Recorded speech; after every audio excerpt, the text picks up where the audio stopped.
Back button অনেক smartphone কেনার পরে ব্যাক বাটন অ্যাড করা থাকে না, আবার ফোন ইউজ করতে কিছুদিন পরও হয়তো ব্যাক বাটন ফোন থেকে হারিয়ে যায় কোনো কারণবশত। সেই ক্ষেত্রে ব্যাক বাটন আনার জন্য একটি অপশন আছে অবশ্যই ব্যাক বাটন আনার, সেটা আমি আজ আপনাদের দেখাবো। তো প্রথমেই আমরা সেটিং অপশনে যাব। ফোনের সেটিং অপশনে ক্লিক করলাম। সেটিং অপশনে যাওয়ার পর আমরা যাব হচ্ছে ডিসপ্লে সেটিং।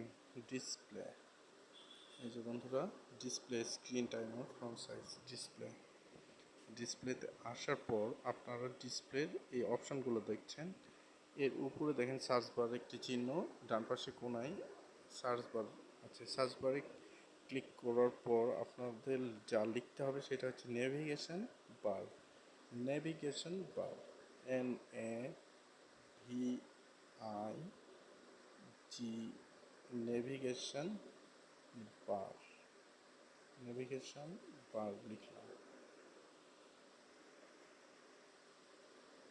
নেভিগেশন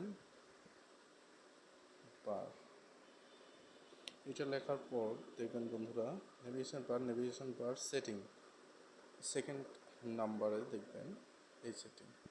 সেকেন্ডটায় ক্লিক করার পর এই যে নিচে দেখছেন সবার নিচে নেভিগেশন বার 3 বাটন নেভিগেশন, এটাতে ওকে করে দেবেন। নেভিগেশন বার লেখা আছে, এটা যদি অফ করা থাকে তাহলে অন করে দেবেন।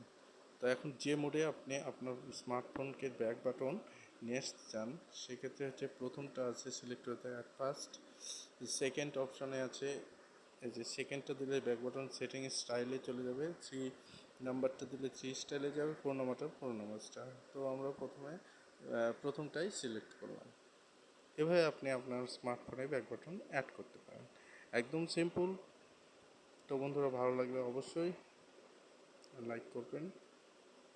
তো বন্ধুরা, সবাইকে ধন্যবাদ।